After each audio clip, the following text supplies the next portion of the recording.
այսօրվա առավոտվա ասենք վիճակով, եթե մենք փորձենք դիտարկենք այս աշխարհակահական բալանսը կամ ռազմաքաղաքական բալանսը մեր տարածաշրջանում, հասկանալ է, որ այս հրադադարի ռեժիմի հաստատումը բավականին նվազեցնում է այն ռազմական սպառնալիքների ուրվականը, որի մասին շատերն են խոսում նաև ասենք Հայաստանում, հասկանալի է նաև այո, Իրանը բավականին ասենք լուրջ վնասներ է կրել,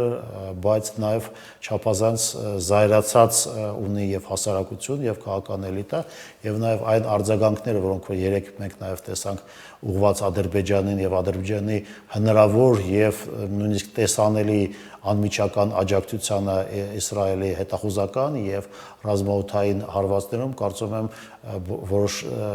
լուրջ դեր կխաղան նաև Բաքվի ռազմաքաղաքական այդ հաշվարկներում։